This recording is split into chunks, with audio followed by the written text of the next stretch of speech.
अगर आप वास्तविकता देखने जाए, लिविंग रिलेशंस को आप क्या समझते हैं? ये बड़ा छोटा सा शब्द है और बहुत सारे लोग हो सकता है इसका मीनिंग ही नहीं जानते हो। लेकिन गुरुजी आजकल कई शादियाँ ऐसी भी हो जाती है जिसमें हो तो जाती है शादी लेकिन वो चलती नहीं है, डाइवोर्स हो जाते हैं। तो वो ज़्यादा बेहतर है कि इससे बेहतर ये है कि आप मानसिक रूप से प्रताड़ित ना हो, परेशान हो? क्योंकि डाइवोर्स के बहुत सारी चीज़ें आपको पता है कि आज मैं उस पर अलग राय रखता हूँ। वीडियोस में तो क्या है, आप AI से जनरेट कर लीजिए, कौन पता कर लेता है। यहाँ का शब्द, वहाँ का शब्द, यहाँ का शब्द बना करके एक वीडियो बना लीजिए। लेकिन गुरुजी उनके जो अनिरुद्धाचार्य जी के कई हम देखते हैं वीडियोस वायरल होते हैं बड़े सोशल मीडिया पर, मतलब एक नहीं आपको कहीं 50 वीडियो मिल जाएंगे। जितने भी अरेंज मैरिज होते हैं उसमें कितने % तलाक हो जाते हैं? ईश्वर ने आपको मनुष्य क्यों बनाया? हाथी, घोड़ा, गधा, डॉगी, कुछ भी ऐसा बना देते कुछ भी बना। जो भी आप बात कहना चाहते हो, अपनी भाषा, मर्यादा, अपनी गरिमा, अपनी महिमा को ध्यान रखते हुए उस तरीके से कहना चाहिए, चाहे वो प्रेमानंद जी हो और चाहे अनिरुद्धाचार्य जी हो। यद्यपि प्रेमानंद जी की भाषा बहुत सधी हुई है। जो सत्य है, जो यथार्थ है, जो वास्तविक है, उसे कहना तो किसी न किसी को पड़ेगा। हाँ। आज इस बात से कौन इनकार कर सकता है कि समाज में कुछ % गड़बड़ तो हो रहा है? तो उसमें स्त्री पुरुष कोई नहीं, दोनों ही। एक कैसे गलत होता है? ताली एक हाथ से तो बजती नहीं। तो बहुत बहुत स्वागत है आप सभी का GC टीवी पर। आज बात होगी धर्म की, आज बात होगी अध्यात्म की और बात होगी सच्चाई की। और हमारे साथ जो मौजूद है जगत गुरु सतीशाचार्य महाराज जी। बहुत सारी चीज़ें, बहुत सारे मुद्दे ऐसे हैं जिन पर आप जानना चाहते हैं, सुनना चाहते हैं, उनके बारे में बात करेंगे। गुरु जी शत नमन आपको। एक तो बहुत बहुत आभार, बहुत धन्यवाद। इस धर्म यात्रा में आपने मुझे अपना मंच साझा करने का अवसर दिया, अपने दर्शकों से वार्तालाप करने का अवसर दिया, इसके लिए आपको और आपके तमाम दर्शकों को बहुत धन्यवाद, खूब आशीर्वाद। गुरुजी अभी हमारे यहाँ जब दफ्तर में आए तो मतलब आपको बताते हैं कि थोड़ा रात का वक्त था और आई थिंक कहते हैं ना कि गुरुजी के आने से उजाला सा ही हो गया। एक पॉजिटिविटी बड़ी फील हो रही है अभी इस टाइम पर स्टूडियो में जहाँ बैठे हुए हैं।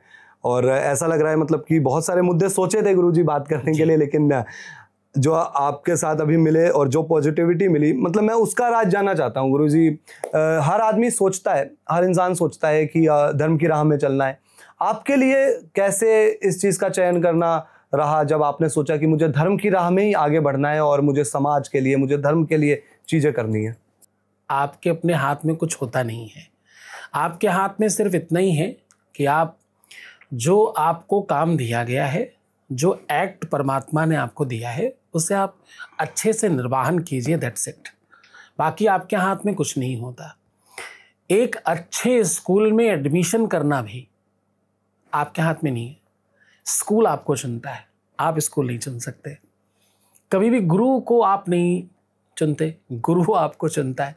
ऐसे ही परमात्मा को आप नहीं चुनते, परमात्मा आपको चुनता है। कुछ चीज़ें ऐसी जो आप परचेज नहीं कर सकते, कुछ चीज़ें ऐसी जो आपको बना बनाया होता है। आप सब कुछ ऐसा लगता है कि सब अपने आप स्वयं वो हो रहा है। ये ईश्वर की बनाई व्यवस्था है। हुई है वहाई जो राम रच राखा, को कर तर्क बढ़ा वही साखा। वही होगा जो ईश्वर ने रच रखा है। हम सब तो क्या कर सकते हैं? मतलब एक सामान्य भाषा में कहते हैं कि एक तो मिट्टी के डीले फिर पानी में पड़े, एक तो मिट्टी का ढला और फिर पानी में पड़ा, एक तो मिट्टी का टुकड़ा और फिर पानी में। एक तो मिट्टी में ऐसी क्या ताकत है, कोई हाथ लगाए तो वो टूट जाए, निकल जाती है। और फिर ऊपर से वो पानी में और गिरा पड़ा है, घुल रहा है निरंतर। तो जो ये मरण धर्मा शरीर है, इसको लेकर के आप कैसे विचार करेंगे? आप कैसे ये सोच पाएंगे, कैसे चिंतन करेंगे कि आपको क्या करना है? वो सब सुनिश्चित है। आप तो सिर्फ एक्ट, अब जैसे आज आप इस व्यवस्था में बैठे, आप एक एंकर हैं, पर आप 24/7 एंकर नहीं होंगे। आप सिर्फ उतनी देर एंकर है जितनी देर इस सीट पे बैठे। बाकी समय आप सामान्य जीवन भी जिएंगे, मस्ती करेंगे, मजाक करेंगे, सामान्य चीज़ें भी करेंगे। तो जितनी देर आप इस व्यवस्था में हैं, इतनी देर आपका वो कंप्लीट एक्ट है, क्योंकि आपके ऊपर जिम्मेदारी है तमाम दर्शकों का आप फेस हैं। आप तमाम लोगों का की मति को सोचकर लोग क्या पूछना चाहते हैं, आपके दर्शक क्या सुनना चाहते हैं, वो सब आप पर निर्भर करता है। जी। आप उस व्यवस्था को निर्वाहन करेंगे आज जितना अच्छा, उतनी अच्छी ये भूमिका निर्वहन होगी। तो आपके हाथ में सिर्फ इतना सा ही है कि आप आज का ये पूरा का पूरा समय जो आपका ये एक्ट आपको मिला, इस एक्ट को बाखूबी निर्वहन किया जाए। अमिताभ बच्चन सुपर नायक होगा, सदी का महानायक होगा उसको, लेकिन अगर भिखारी का रोल दिया जाए तो उसे भिखारी बढ़िया बन जाना चाहिए, अच्छा भिखारी हो जाना चाहिए। उस समय ऐसा लगे भिखारी ही बैठा है। ये भी, और यही आई थिंक गुरुजी फिर मतलब कला है, जो आपको कला भी कहा जाता है कि आपको आशीर्वाद ही मिलता है भगवान की तरफ से। लेकिन एक मेरे मन में हमेशा सवाल आता है, ये हर कोई जब कहता है कि ऊपर वाले ने जो लिख रखा है वो आपके किस्मत में वही है और आपकी कहा जाता है कि होनी को कौन टाल सकता है। लेकिन जैसे कि हम देखते हैं कि आमतौर पर ना आप रंग रूप बदल सकते हैं, किसी का आप शरीर नहीं बदल सकते, यानी कि उसकी लंबाई जो है वो है, लेकिन ईश्वर आपको ताकत देता है कि आप मोटे पतले हो सकते हैं, आपके हाथ में रहता है। मैं ऐसे ही जानना चाहता हूं कि मतलब आपको भगवान कुछ ताकत देता है कि आप अपने किस्मत को बदल सकते हैं इस धरती पर अपने कर्म से। जैसे कहा जाता है कि जो भगवान ने सोचा है वही होना है, लेकिन क्या कुछ इस धरती पर ऐसा भी हो सकता है कि भगवान ने आपकी किस्मत में कुछ लिखा है, लेकिन आपके मेहनत से और आपकी तपस्या से आपको नई चीजें मिल सकती है? हाँ, ये जो आप कह रहे हो, इस बात को समझने के लिए वैसे ये सदियों को समझने जैसा है। ये ऐसा है कि जैसे पूरा जीवन निकाल दे और ये अकेली सी बात आप शायद समझ पाए। ईश्वर ने आपको मनुष्य क्यों बनाया? हाथी, घोड़ा, गधा, डॉगी, कुछ भी ऐसा बना देते, कुछ भी बना, चींटी, पतंगा, जलचर, नभचर और थलचर, यानी जमीन पर रहने वाले, आसमान में उड़ने वाले, जल में चलने वाले, कितने प्राणी न जाने क्या बना देते, कितने जीव हैं, कुछ और बना सकते थे। जब आपको मनुष्य बनाया तो उन्होंने मनुष्य बनाया इसलिए ताकि आप उस सर्वश्रेष्ठ योनि में आ गए जहां आप अपने जीवन को श्रेष्ठ बनाने के लिए कर्म कर सकते हैं, आप प्रयास कर सकते हैं। सामान्य जीवों में और मनुष्य में बड़ा भेद भगवान ने इसीलिए तो डाल दिया विवेक का, कि तुम दिमाग वान लोग हो, तुम जो कर्म करोगे वो कर्म नहीं होगा, आप विचारों के आधार पर कर्म करेंगे, सोचकर जानकर करेंगे। आप जो अर्न करना चाहते हैं वो आप लर्न करके अर्न करेंगे। पहले आप लर्निंग करेंगे, यानी विवेक से करेंगे, दिमाग से करेंगे। आपका चिंतन, आपका सोच उसके साथ काम करेगी तो उसका रिजल्ट आप बेहतर पा सकते हैं। यानी अगर बहुत सीधा लंबा नहीं करके बहुत कम शब्दों में आपको कहना चाहूँ तो मनुष्य का जन्म आपको मिला इसलिए है ताकि आप अपने जीवन को श्रेष्ठ बनाने के लिए, अपनी भाग्य को, प्रारब्ध को और अच्छा करने के लिए निरंतर प्रयास कर सकें, अधिक से अधिक काम कर सकें। क्योंकि भाग्य जो है वो बाई प्रोडक्ट है कर्म का। कर्म एक वृक्ष है, भाग्य उसमें लगा हुआ फल है। कभी भी किसी किसान को आपने देखा कि वो बीज डालने के बाद परेशान होता हो, दुखी होता हो, हाय हमने घर के हमने सारे बीज मिट्टी में डाल दिए, अब क्या होगा? नहीं, वो निरंतर प्रयास करता है, बीज डालता है, फिर पानी डालता है, खाद डालता है, निराई करता है, गुड़ाई करता है, खूब प्रयत्न करता है। क्यों? क्योंकि इसे पूर्ण विश्वास है इस बात पर कि मैंने बीज डाला है, एक एक बीज मेरा कई 100 बीज होकर के वापस आएगा। पूर्ण विश्वास है उसको, 100% उसे इस बात पर फेथ है। तो परमात्मा के उस व्यवस्था पर फेथ रखिए, निरंतर कर्म करिए और कर्म विवेक के अनुकूल करिए, विवेकवान होकर विवेक युक्त कर्म होगा जब, तो आपका भाग्य सकारात्मक होगा। और ये ताकत सिर्फ मनुष्य को दी गई, हाथी, बैल, गधा, कुत्ता, चींटी, पतंगा किसी को नहीं दिया गया। तो इसका मतलब गुरुजी जो कहा जाता है कि आप अच्छे कर्म करो और आपकी किस्मत बदल जाएगी, तो कर्मों का बहुत बड़ा रोल रहता है आपकी डेस्टिनी में किसी भी इंसान के। वेद कहता है आहार निद्रा भय मैथुनम च सामान्य मेतत् पशुभिर निराणाम ज्ञानाम हितेशाम अधिकम वशिष्ठम ज्ञाने नहीं ना पशुभिर समाना। कहते हैं भोजन करना, सो जाना, भयभीत होना, दूसरों को डराना, संतान उत्पन्न करना यानी फिजिकल रिलेशन बनाना, अपना घर बनाना, मकान बनाना, दुकान बनाना, व्यवस्थाएं करना रहने खाने की, ये सब पशु भी करते हैं। मनुष्य के अंदर ज्ञान परमात्मा ने स्पेशल दिया है ना जी, बस यही सबसे बड़ी ताकत है, ये सबसे बड़ी क्षमता है, ये सबसे बड़ी ऐसी एनर्जी आपको दे दी, ऐसी ताकत दे दी।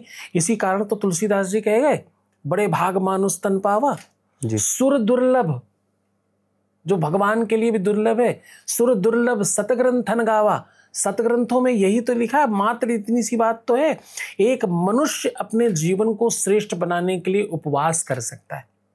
गाय भैंस कर सकती है क्या? नहीं।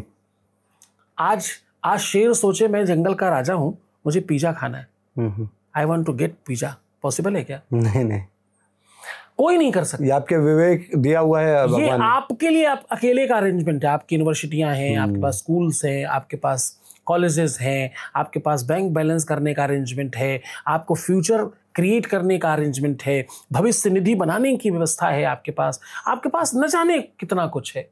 और लोगों ने करके दिखाया। 2 हाथ पैर का आदमी एक विश्व का सबसे अमीर आदमी बन गया, और वही 2 हाथ पैर का एक आदमी भीख मांग रहा सड़क पर। ये कर्मों का ही फल है।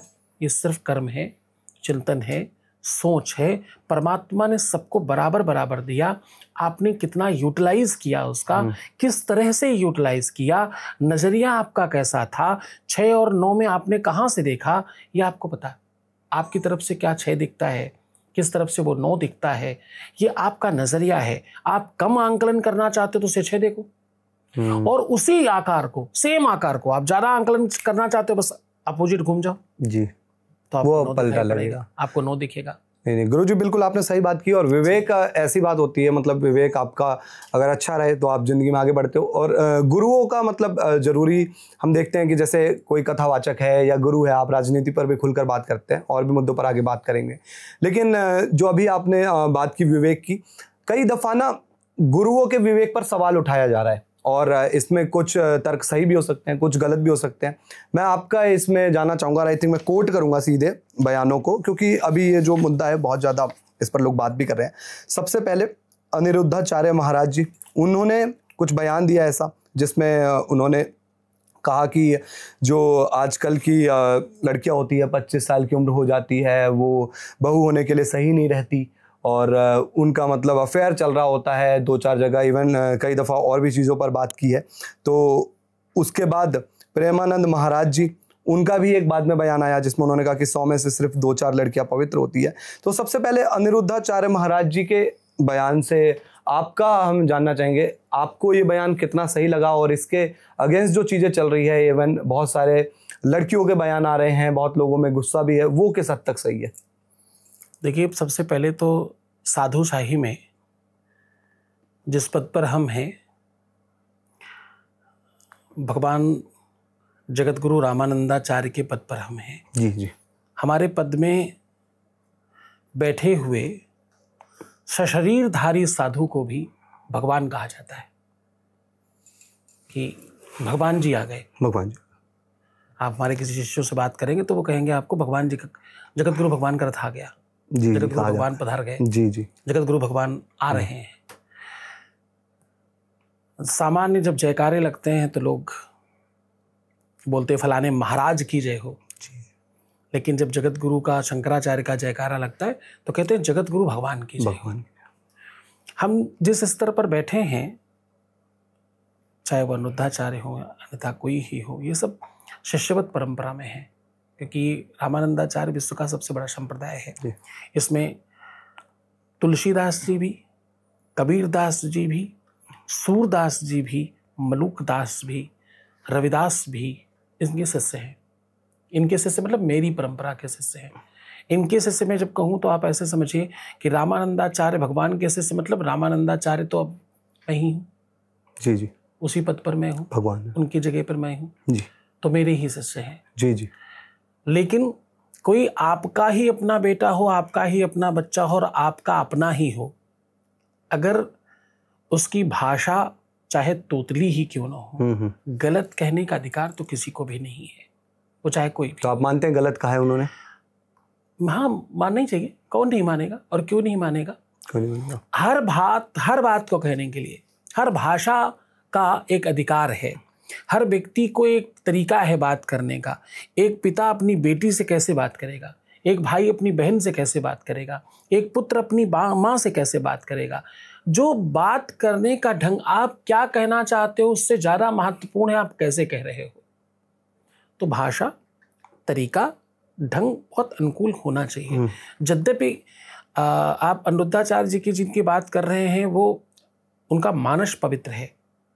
वो ऐसा कुछ नहीं कह रहे हैं जो विषय गलत हो या किसी उसको गलत तरीके से प्रस्तुत किया जा रहा है। सनातन को में सबसे बड़ा दोष यही है कि सनातन के विरोधी सनातनी ही होते हैं, दूसरे नहीं होते ज्यादा। अच्छा। बाकियों की संख्या कितनी, बहुत थोड़ी। वो सनातनी ही होते हैं जो सनातनियों के लिए विरोध में आगे हो जाते हैं 2 मिनट के अंदर। आपने अच्छा कितना किया वो पता नहीं, बुरा कुछ हुआ है, अच्छा हुआ है कि नहीं ये भी नहीं पता। अच्छा। लेकर क्योंकि वीडियोस में तो क्या है, आप एआई से जनरेट कर लीजिए, कौन पता कर लेता है, यहाँ का शब्द वहां का शब्द यहाँ का शब्द बना करके एक वीडियो बना लीजिए।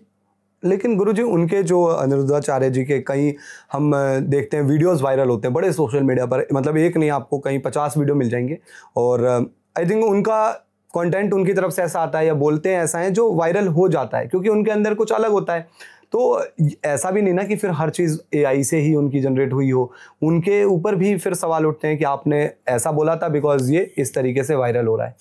नहीं, मैंने आपको जैसे कहा कि चाहे वो आपका पुत्र ही क्यों ना हो, यद्यपि मेरे शिष्य हैं, लेकिन वो चाहे आपका पुत्र ही क्यों ना हो, गलत भाषा का तो किसी भी तरह से समर्थन किया नहीं जा सकता। समर्थन अच्छी चीज़ों का ही किया जा सकता है। ये 100% ठीक है कि जो भाषा चाहे वो एआई से भी अगर बनाई गई हो तो ऐसा बनाने वाला भी दोषपूर्ण है। अगर उन्होंने खुद भी कहा है तो भी दोषपूर्ण है, गलत है। आपकी भाषा, आपका तरीका, आप कौन हैं, आप क्या हैं, आपकी मर्यादा क्या है, आपको क्या बोलना चाहिए, वो 100% निंदनीय है। जो उन्होंने कहा ये निंदनीय है, इस निंदा करता हूँ मैं, घोर निंदा करता हूँ। और मैंने कई बार फटकार लगाई उनके सामने से भी फटकार लगाई। मेरे फटकार लगाने के बाद उन्होंने किस तरीके की बातें मत किया, माफी भी मांगी है उन्होंने। जी जी, बिल्कुल ऑन रिकॉर्ड। वो क्या मतलब आपसे जब वैसे निजी रूप से मिलते हैं, जब जी, मतलब ऑफ कैमरा नहीं रहता, तो क्या इसी तरीके की बातें करते हैं या फिर थोड़ा कैमरा या कब उस टाइम पे कथा में उनका अलग व्यवहार होता है? ये बहुत सहज, बहुत सरल, बहुत सीधा बालक है एकदम। मैं ये कहता हूँ बहुत सेवा भावी बच्चा है।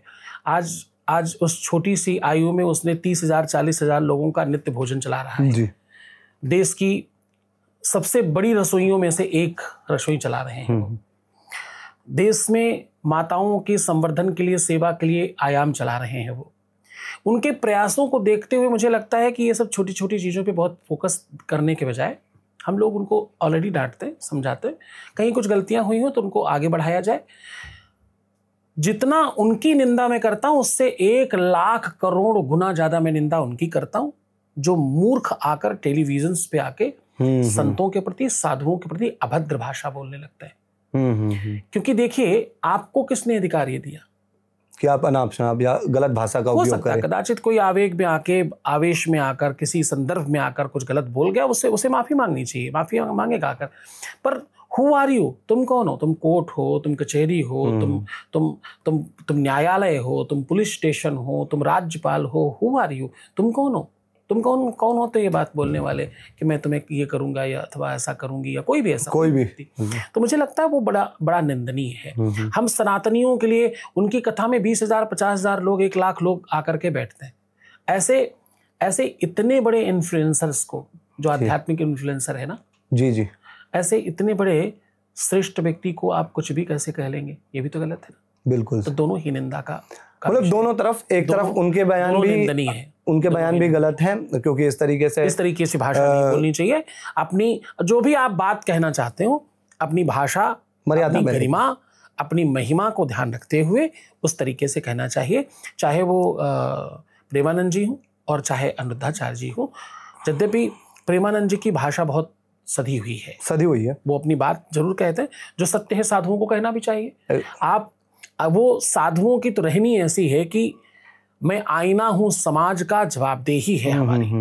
बुरा लग जाए तो सामने से हट जाइए, मत सुनिए। कोई जबरदस्ती तो कह नहीं रहा, आपको सुनना ही है।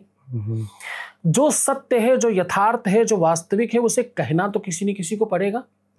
आज इस बात से कौन इनकार कर सकता है कि समाज में कुछ % गड़बड़ तो हो रहा है। उसमें स्त्री पुरुष कोई नहीं, दोनों ही। एक कैसे गलत होता है? ताली एक हाथ से तो बजती नहीं। जी जी। आप स्त्रियों और पुरुषों को एक करके मत बोलिए।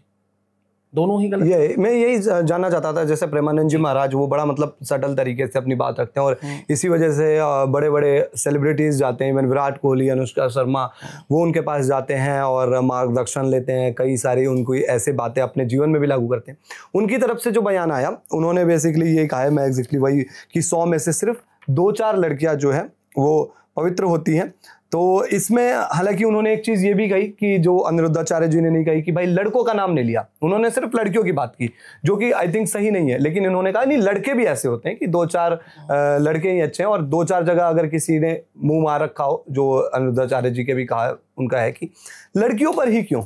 जैसे प्रेमानंद महाराज जी पर तो हम उनकी बात करेंगे कि उन्होंने लड़कों के बारे में बोला है। हमेशा हमारा समाज, गुरुजी, लड़कियों को ही क्यों दोष दिया जाता है? अगर लड़की किसी के साथ है तो उसमें लड़की की भी तो उतनी गलती है जितनी लड़की की है।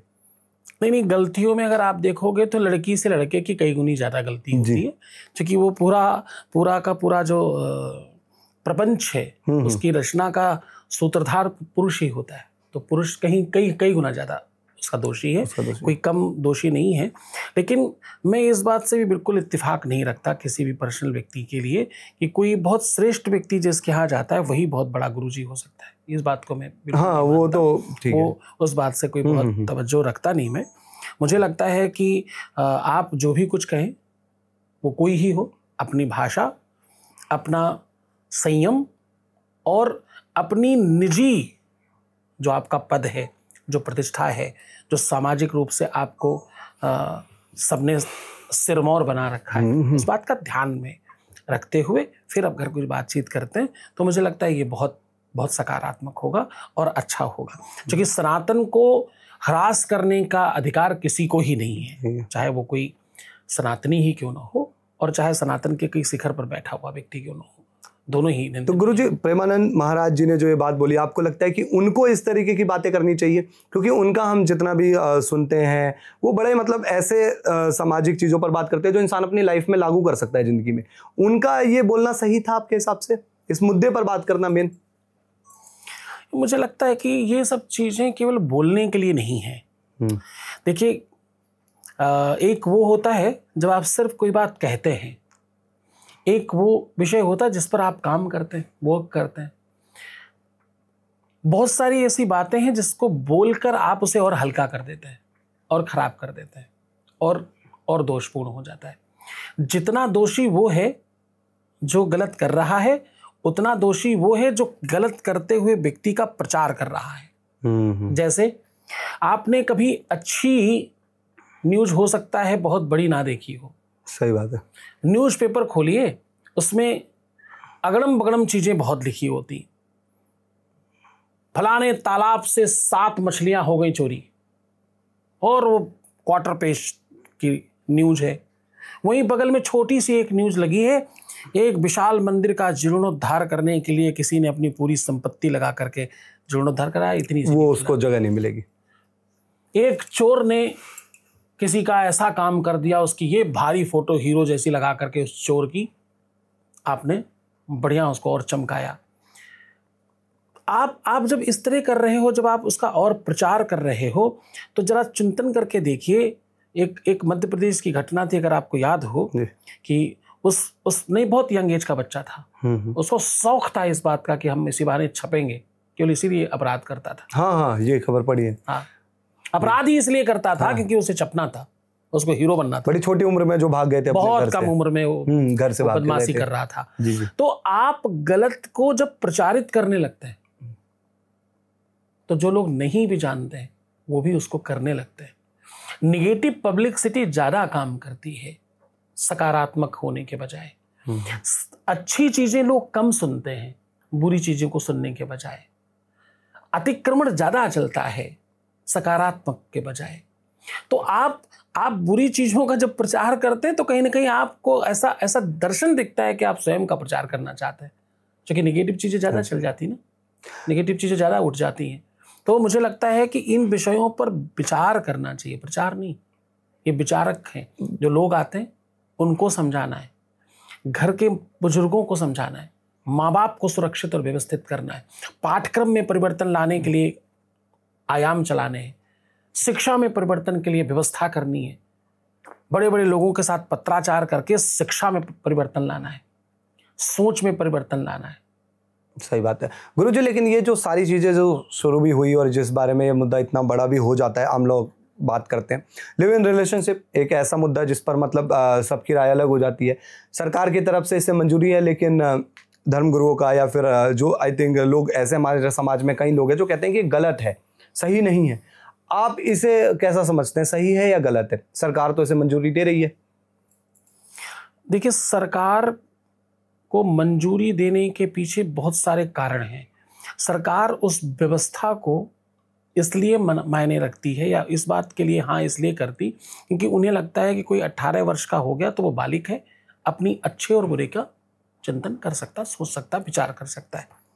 धर्मगुरु इसलिए नहीं कहते क्योंकि उनके पास कई हजार सालों का इतिहास है जी, और उनके पास जो रिसर्च है वो ये कहती है ये संभव नहीं है। और अगर आप वास्तविकता देखने जाए, लिविंग रिलेशंस को आप क्या समझते हैं? ये बड़ा छोटा सा शब्द है और बहुत सारे लोग हो सकता है इसका मीनिंग ही नहीं जानते हो। लिविंग रिलेशन का मतलब क्या समझते हैं आप? उसको क्या देखते हैं? मतलब लिविंग रिलेशनशिप अगर मैं समझना चाहूँ, आप उसे कैसे समझाएंगे मुझे कि क्या मतलब एक दो बालिग जो जिसमें एक पुरुष और एक महिला है वो साथ रहते हैं और बस उसी हिसाब से उनका जीवन आगे चल रहा है। हाँ जरूर वो शादी नहीं हुई है उनकी और एक जो शादी की प्रक्रिया है वो नहीं हुई है, लेकिन साथ रहते हैं, उनका अपना अपना विवेक है उसमें और जिस दिन तक वो साथ है उनकी मानसिकता मिलती है साथ रहते हैं और जब नहीं मिलती तो वो अलग हो जाते हैं। नहीं, ऐसा नहीं है। लिविंग रिलेशन को अगर आप बहुत स्पष्ट तरीके से कहें तो एक पुरुष, एक महिला अथवा एक लड़का और एक लड़की दोनों ही शारीरिक संबंध के साथ साथ रहते हैं। साथ नहीं, साथ तो बहन भाई भी रह रहे होते हैं, उनको आप लिविंग रिलेशन थोड़ी बोलते हैं। शारीरिक लिविंग रिलेशन का मतलब है बिल्कुल पति पत्नी की तरह, बिना पति पत्नी हुए, बिना मालिक हुए किराएदार की तरह रहना, मालिक बनकर। और गुरुजी इसमें आगे अगर वो शादी कर लेते हैं तो क्या फिर वो ठीक रहता है? जैसे कोई लड़का लड़की साथ रहते हैं और हैं वो शारीरिक संबंध में, लेकिन एक तय समय के बाद, उम्र के बाद उनकी शादी हो जाती है और फिर जीवन भर उनकी शादी सही चलती है, तो उस पोर्शन में, उस जगह पर क्या वो लिव इन रिलेशनशिप सही था? जब आप तो कहते हैं तो ये बेसिकली एक आपका ख्याली पुलाव जैसा होता है। तो का मतलब होता है कि अगर दुनिया की सारी संपत्ति मुझे मिल गई तो मतलब हुआ नहीं का मालिक कल मैं ही हो गया तो परसों अमेरिका का राष्ट्रपति हट जाए और मैं वहां बैठ जाऊं तो का कोई जवाब ही नहीं है। आपके हाथ में जितना चाहो लगाते जाओ। तो आप तब लगाते हैं जब यह सुनिश्चित हो जाता है कि 100 में से 99 लोग तो ऐसा ही करते हैं, तो ऐसा ही होगा। नियम तो तभी बनेगा, कानून तो तभी बनेगा। आप सड़क पर चलते हो, एक नीम का पत्थर, एक मील का पत्थर, आपको मील का पत्थर दिखता है जी। कि फला जगह इतने किलोमीटर है। आप मानते क्यों हो? क्योंकि आपको पता है इसको हजारों बार चेक किया गया है, उतना ही निकला है, हर मीटर पर तो लिखा गया है। तो कोई भी नियम कब बनेगा? जब आपका परसेंटेज हाई होएगा। 100 लिविंग रिलेशनशिप में एटलीस्ट 90, 70, अच्छा चलो 60, अच्छा 50, अच्छा 40, अच्छा 30, अच्छा 20, 2 भी नहीं मिलेंगे जिनकी शादी हो जाएगी। 2 भी नहीं मिलेंगे। तो इन कारण, अच्छा शादी करनी क्यों है? शादी है क्या मालूम आपको? शादी करते क्यों है? शादी का मीनिंग क्या है? शादी का दूसरा अर्थ क्या है? शादी का दूसरा नाम क्या है? शादी काहे को करते हैं लोग? शादी एक प्रबल जिम्मेदारी है। क्या है? जिम्मेदारी। आप नहीं कर रहे हैं इसका मतलब क्या हुआ? आप जिम्मेदारी से भाग रहे हैं। आप गैर जिम्मेदाराना हैं। आपको जिम्मेदारी का एहसास नहीं और आप लेना नहीं चाहते। ऐसे आदमी पे विश्वास कौन करेगा? लेकिन गुरुजी आजकल कई शादी ऐसी भी हो जाती है जिसमें हो तो जाती है शादी लेकिन वो चलती नहीं है, डाइवोर्स हो जाते हैं। तो वो ज़्यादा बेहतर है कि इससे बेहतर ये है कि आप मानसिक रूप से प्रताड़ित ना हो, परेशान हो? क्योंकि डाइवोर्स के बहुत सारे चीज़ें आपको पता है कि आज मैं उसमें अलग राय रखता हूँ। मैं ये नहीं कहूँगा कि लड़कों को ज़्यादा परेशान किया जाता है। कई हमारे समाज में आई थिंक हम वो 1 या 2% ही अखबारों में पढ़ते हैं जहाँ पर लड़के परेशान होते दिखाई देते हैं। वो भी सही है अपनी जगह। लेकिन आपको फिर क्या लगता है कि अगर ऐसी शादी करा दी जाए, अरेंज मैरिज या शादी हो जाए और वो सही तरीके से शादी हो जाए पर चले नहीं, तो उस मामले पर आप क्या सोचते हैं? मैं ये सोचता हूँ कि अगेन परसेंटेज देखा जाए, क्योंकि कोई भी चीज़ में सोचा क्यों जाए।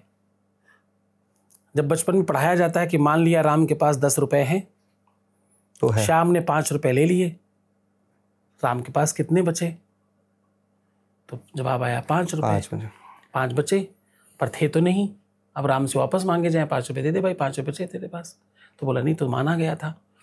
सोचा क्यों जाए, परसेंटेज फिर देखा जाए कि जितने भी अरेंज मैरिज होते हैं उसमें कितने परसेंट तलाक हो जाते हैं। परसेंटेज बड़ा है थोड़ा कदाचित, पर कितना? 2-4-5%। इधर जितने परसेंट खराब है, उधर दूसरी तरफ उतने परसेंट अच्छा भी नहीं है। बड़ी पुरानी पिक्चर का एक सीन याद आ रहा है कि आज वो अमिताभ बच्चन एक दिन अपने वो मुंशी जी से कहते हैं, शराबी वराबी पिक्चर थी शायद, कौन सी थी, कि आज उतना भी नहीं है पैमाने में, सॉरी खाने में जितना छोड़ दिया करते थे पैमाने में। तो एक तरफ उतना भी नहीं है जितना इधर खराब है, उतना परसेंट भी उधर ठीक नहीं है।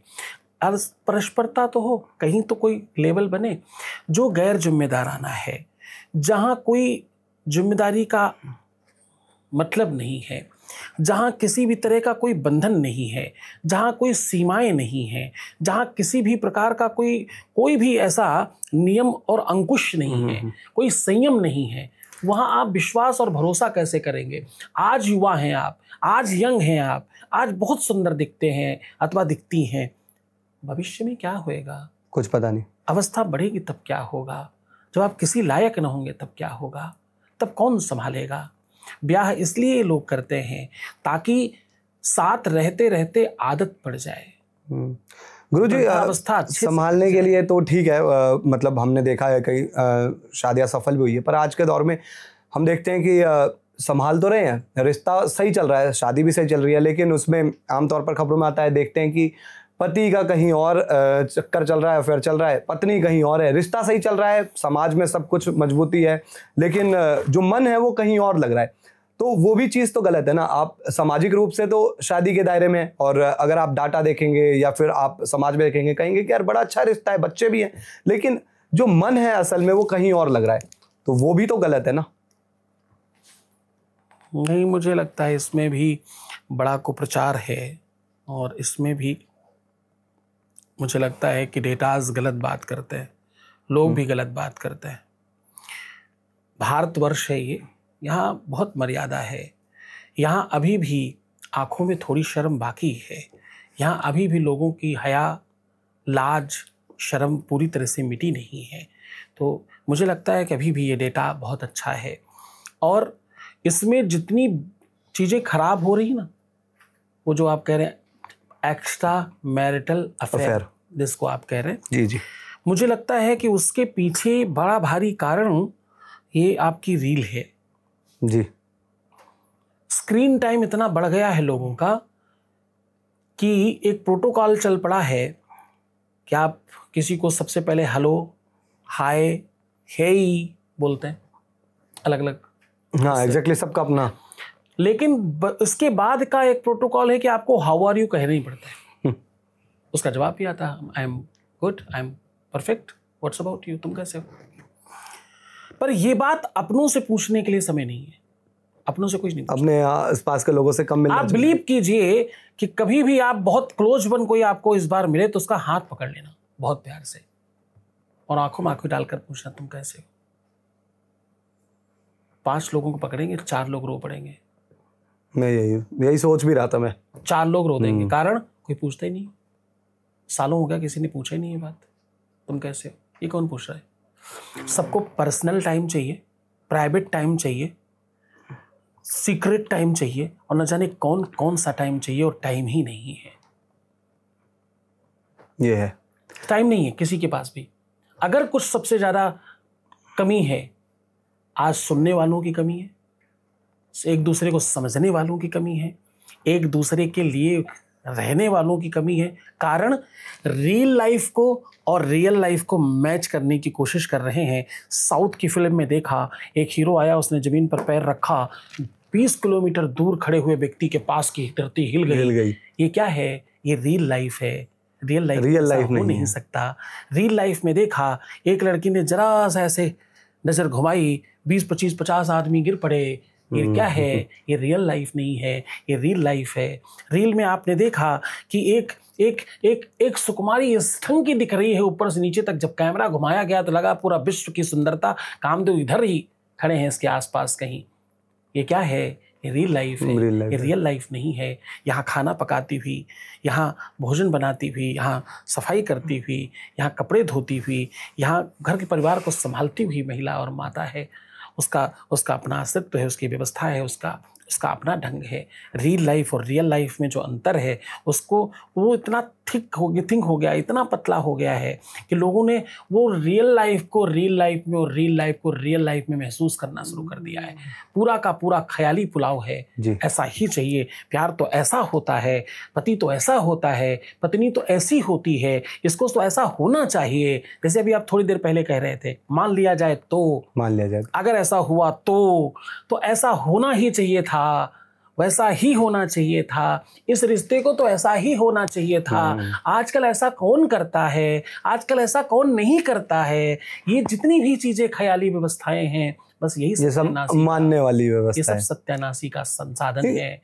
ये रील और रियल को जब तक आप अलग अलग नहीं करोगे तब तक जीवन में कुछ अच्छा नहीं। गुरुजी, आपने ये जो बात बोली, आई थिंक इस पर मुझे मतलब बात भी करनी थी, और इसमें मैं दो चीज़ें बस आपसे पूछना चाहूँगा, और दोनों अलग चीज़ें। एक तो जो रील आई थिंक वेस्ट की तरफ से एक प्रभाव आता है, और वहाँ पे जो फैशन होता है, उनका जो तौर तरीका होता है, उसका प्रेशर भी आ जाता है हमारे इंडिया में, या फिर यूथ के ऊपर खास तौर पर कि आपको वैसा बनना है, तो वहाँ पर चलन है जो चीज़, वो यहाँ भी चलन बनने लगता है। दूसरा, रील में आज के दौर में क्या हो जाता है, जो इसी मुद्दे से जो लगातार लड़कियों पर बातें की जाती है कि आजकल लड़कियां देखती है कि एक लड़की छोटे कपड़े पहनकर रील बनाती है, वीडियो बनाती है, और वो तो बड़ा अच्छा पैसा कमा रही है, जितना एक पढ़ा लिखा इंसान नहीं कमा पा रहा। 50 लाख, 40 लाख, 60 लाख ऐसे कमा रही है।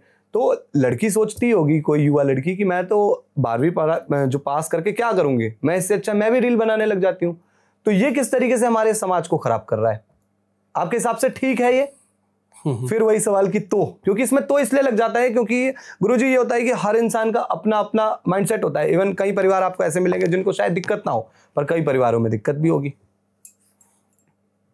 एक कविता है, आपको गूगल करना पड़ेगा, शायद किसी अच्छे कवि ने लिखा, मेरे अच्छे जानकार, मेरे शिष्य हैं, उन्होंने लिखा, पढ़ती नहीं पढ़ाती है, दिन भर रील बनाती है।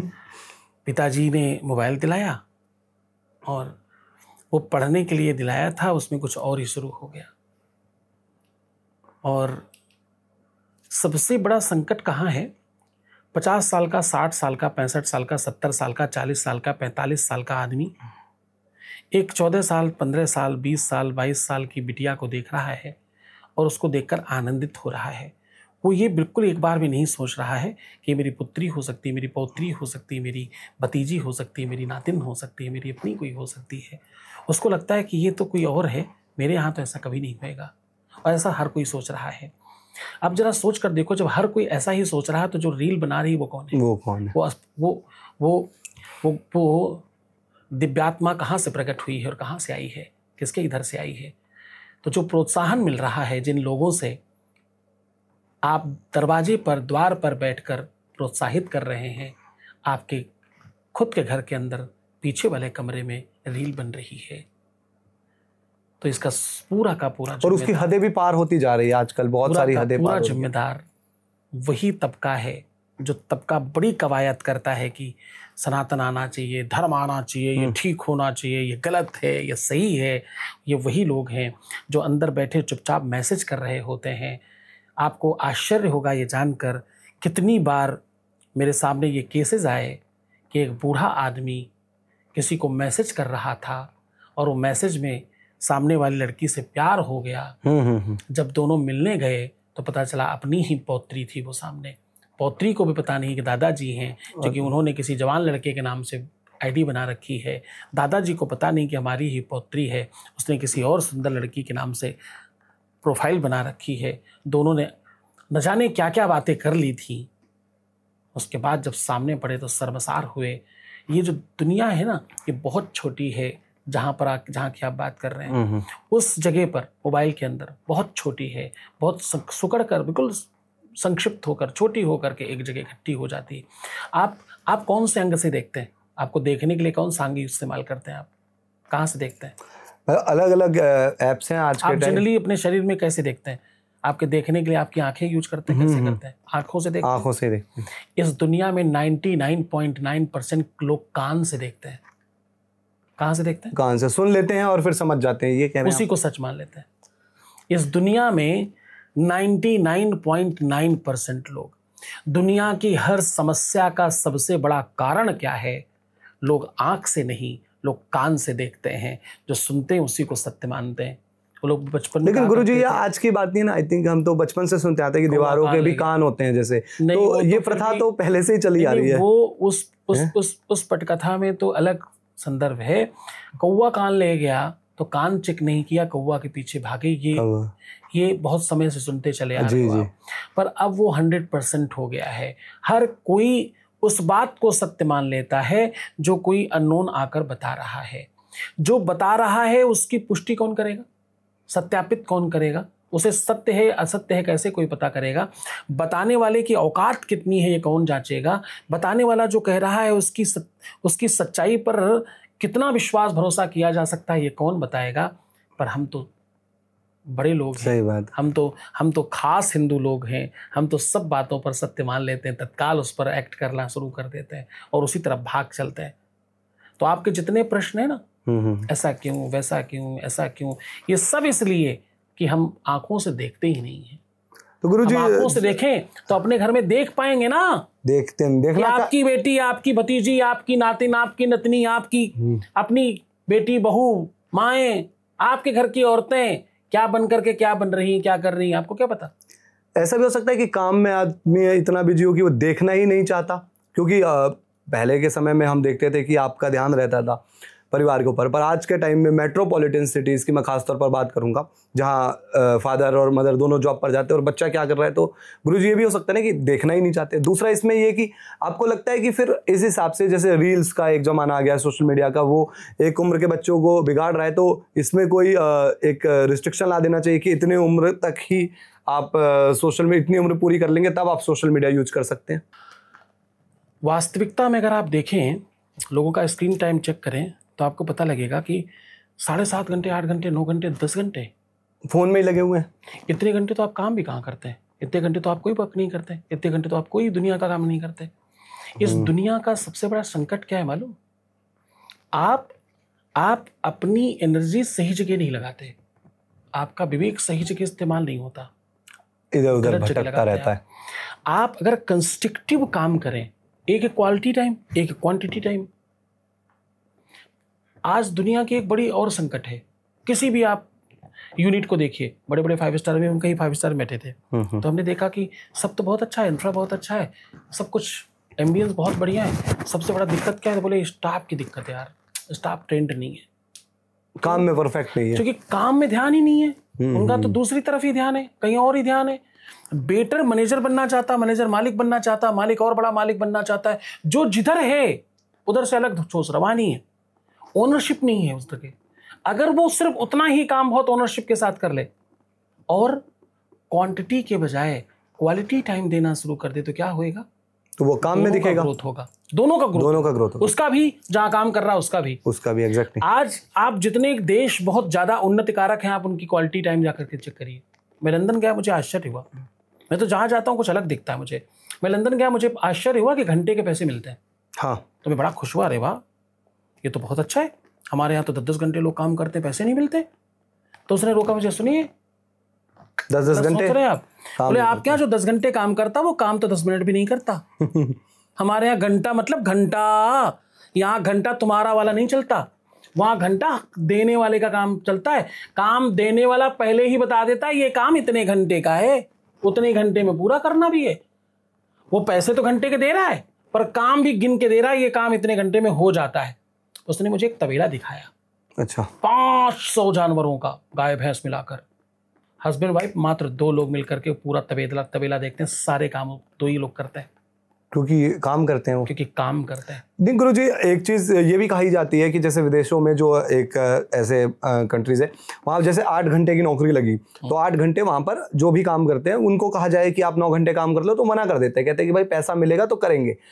तो लेकिन वो करते हैं, जैसा अभी आपने बताया, वो सच्चाई भी नजर आती है कि वो 8 घंटे लगन से काम करते हैं। भारत में आमतौर पर सभी के लिए ये चीज़ रेफरेंस नहीं है, लेकिन कुछ लोग ऐसे हैं कि अब करने को वो 12 घंटे काम कर लेंगे, 15 घंटे भी बैठ जाएंगे ऑफिस में, लेकिन 3 घंटे काम करना उनसे रेगुलर करवा लो तो आपकी हालत खराब हो जाएगी। नहीं, उसका कारण है वहाँ लोग अगर 8 घंटे काम कर रहे हैं तो 8 घंटे पूरा काम कर रहे हैं। वही मैं कह रहा हूँ, वो सिर्फ टाइम पास नहीं कर रहे हैं। हिंदुस्तान का सबसे बड़ा संकट क्या है, यहाँ लोग काम नहीं ही करते, काम के अलावा बाकी सब कुछ करते हैं, सिर्फ काम नहीं करते। एक ही तरफ ध्यान है, जहां है वहां को छोड़कर दुनिया पर ध्यान है, और कुछ नहीं करना है, सिर्फ वो करना है जिससे कुछ नहीं होता है। ये ऐसी अबूझ पहेली जिसको आपको मैं दिन भर पहला सुनाता रहूंगा, आप बूझ ही नहीं पाएंगे मैं कहना क्या पॉडकास्ट कम पड़ जाएंगे इसके लिए। कारण क्या है, जी जी, लोगों के जहन में चाहत कुछ और है, कर कुछ और रहे हैं, और जाना कहीं और चाहते हैं। वो एक सॉन्ग था ना, तू चाह है किसी और की और तुझे चाहता कोई और है, खड़े कहीं और है और देख कहीं और रहे हैं। दिशा एक ही चाहिए ना, चलने के लिए आप एक ही तरफ तो चलेंगे। एग्जैक्टली जहां आप चल रहे हैं वहां देख के नहीं चलेंगे तो गिरेंगे नहीं आप। अगर आप पीछे देखकर आगे चलेंगे तो कहीं टकराएंगे, गिर भी सकते हैं। यहाँ सबसे बड़ा संकट है, लोग बिल्कुल देख नहीं रहे, लोग सिर्फ कानों से काम चला रहे हैं, आंख तो बंद हो चुकी है न जाने कब। ये पतन का कारण है। इसीलिए हमारे देश में कमी कुछ नहीं है, सब है। ब्रेन बहुत है, दिमाग बहुत है, शक्ति बहुत है, ताकत बहुत है। अक्सर लोग पूछते हैं कि ये इतना देवी देवताओं वाला देश है, फिर इतना पीछे क्यों? तो हमने कहा पीछे होने का कारण यही है कि हमारे सारा काम देवी देवताओं से कराना चाहते हैं, खुद तो करना, खुद मेहनत नहीं करना चाहते, फोकस नहीं है। सारा काम बच्चे को पास कौन कराएगा? भगवान, हनुमान जी। प्रसाद चढ़ाओ, लड्डू बटाओ। नौकरी कौन लगवाएगा? वही भगवान जी। IAS की नौकरी कौन कराएगा? भगवान जी। व्यापार नहीं चल रहा है, कौन चलाएगा? भगवान जी। सब भगवान। परमात्मा डेफिनेटली चलाता है, लेकिन अगर परमात्मा को ही तुम्हारी दुकान चलानी थी तो तुमको क्यों बिठाया? आपको क्यों भेजा है दुनिया में? इधर क्यों आए? वो खुद ही आता, खुद ही लड्डू बनाता, खुद ही बेच लेता, तुम्हारी क्या जरूरत थी? तुम्हारी कोई आवश्यकता ही नहीं थी। कहने का आशय ये है कि आपको जो मैंने जहां से प्रारंभ किया था, आपको जो उसने दायित्व दिया है उसकी ताकत भी दी है, आप उसका प्रयोग कीजिए और अपना दायित्व सर्वोत्तम निर्वहन कीजिए। आप जहां खड़े हैं, जिस जगह खड़े हैं, आज के आज उस जगह के प्रति ईमानदार हो जाइए। मैं आपको सत्य कह रहा हूं, 24 घंटे बाद ही आपको आपके ऊपर गर्व हो जाएगा। सही बात। नहीं गुरु जी, आपने बहुत सही बात कही। जैसे एक चीज़ मैं भी समझता हूँ कि आज के समय में आपके पास हंसने वाले बहुत लोग हैं, हंसाने वाले बहुत लोग हैं, लेकिन आपके पास रोने वाले लोग कोई ऐसे नहीं है। आई थिंक बहुत लोग ऐसे मिलेंगे जो हंस सबके सामने जाएंगे लेकिन रो किसी के सामने पाएंगे नहीं। आपको लगता है कि भगवान वहाँ पर, ईश्वर वहाँ पर सबसे ज़्यादा इंपॉर्टेंस रखते हैं कि अगर आज का इंसान, मैं खासतौर पर यूथ की भी बात करूंगा क्योंकि मैं देखना चाहता हूँ, वो भगवान को ही अपना दोस्त समझ ले और जिसके सामने वो रो भी सके और अपने मन की बातें बना सके, इसलिए थोड़ा सा अध्यात्म में जुड़ाव होना चाहिए हर इंसान का? देखिए, अध्यात्म में जुड़ाव तो सबका है, बस प्रॉब्लम एक ही है कि अध्यात्म के प्रति इस भारतवर्ष का 99% तब जाता है जब आदमी संकट में होता है, दिल से नहीं। बहुत बड़ी परसेंटेज में लोग सिर्फ आवश्यकता के लिए जाते हैं, नीड के लिए, भगवान से कुछ चाहिए तो मांगने जाते हैं, सौदा करने जाते हैं। मुझे ये दे दो और ये ले लो, मैं मंदिर सजवाऊं, मैं भोग लगाऊं, मैं प्रसाद चढ़वाऊं, मैं चुनरी चढ़ाऊं, मैं फलाना लेके आऊं, मेरा ये काम कर दो। अब जरा सोच कर देखो, बिंदु जी का एक बड़ा अच्छा पद है कि उन्हीं से लड़ते हैं और झगड़ते हैं त्रैलोक के जिनसे पल रहे हैं। पूरा विश्व को जो पाल रहा है उसको कह रहे तो मैं 4 किलो लड्डू चढ़ाऊंगा। बाप रे! मतलब उसको छोड़ो, थोड़ी देर के लिए आप दुनिया का सबसे अमीर आदमी सोचो, अदानी अंबानी जो लोग हैं जी, आप उनके बारे में चिंतन करो। उनको कोई आदमी, उनका ही नौकर, उनका ही चाकर, उनका ही चपरासी कोई जाए, बोले साहब मेरी सैलरी बढ़ा दो, मैं आपको 500 रुपये दूंगा।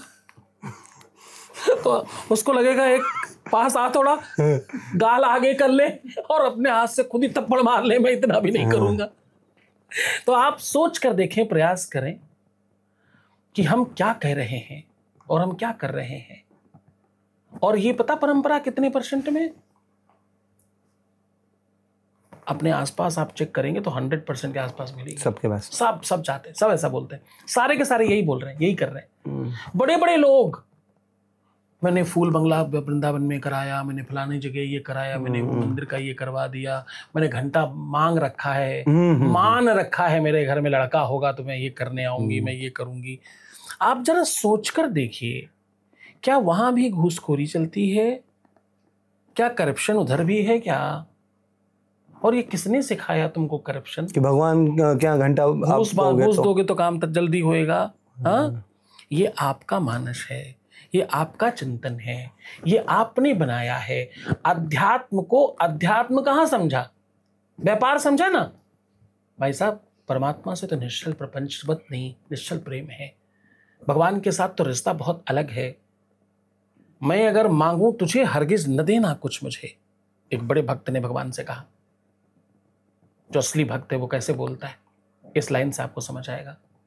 उसने कहा भगवान से, सुनो, कभी हो सकता गलती हो जाए मेरे से, मैं समस्याओं के वशीभूत होकर टूट जाऊं और तुमसे कहे बैठूं कि मुझे दे दो, देना मत। बोला मैं अगर मांगू तुझे और हरगिज न देना कुछ मुझे, वरना आशिक नहीं मजदूर कहलाऊंगा मैं। मजदूरी लगेगी। हमने आपको कुछ पैसे दिए, आपने बदले में मुझे सामान दिया, ये क्या है? ये व्यापार है, ये प्यार थोड़ी। आपके यहाँ कोई काम करने आया, आपने उसको सैलरी दे दिया, काहे का सत्कार? एक दूसरे का आदान प्रदान हो गया, काम हुआ। वो तो आपने काम किया, मैंने पैसे दिए, खत्म हो गया। इसमें क्या एहसान है? एहसान नहीं। एहसान कब है? प्यार कब है? कि निरंतर हम आपके लिए कर रहे हैं। आपकी माँ जो आपसे प्रेम करती है, जो बिना किसी आपसे उम्मीद सिर्फ कर रही, दे रही, समूचा विश्व लगा दिया, समूचा जीवन लगा दिया आपको बनाने के लिए। आपका पिता पूरा जीवन कमा के जो बनाया दमाया सब कुछ। अभी विष्णु शंकर जी हमारे साथ में है, ये कहते हैं हमें उस दिन ब्रह्म ज्ञान हुआ जब मैं अपने मकान में बैठा था और मैं अपने घर में किसी को कह रहा था कि ये जो मकान है ये मेरे बाबा जी को लगता था मेरा है, फिर मेरे पिताजी को लगा ये मेरा है। अब मैं अगर ये सोचूं कि ये मेरा है तो मेरी कितनी बड़ी मूर्खता है, क्योंकि मेरा लड़का सामने तैयार हो चुका है, कल को वो कहेगा ये मेरा है। तो ये है किसका? बोले मैं जब अपनी प्लॉटिंग करता हूं तो लोगों से कहता हूं कि यहां से ये प्लॉट ले जा सकते हो तो मुफ्त में मिलेगा, ले जाओ उठा के। कौन सी चीज है जो आप ले जा पाओगे? कौन सी चीज है जो आप उठा के कहीं और ले जा सकते हो? कागज तो एक मिलेगा आपको, संतुष्टि तो है, उतनी ही तो केवल सोच है आपकी।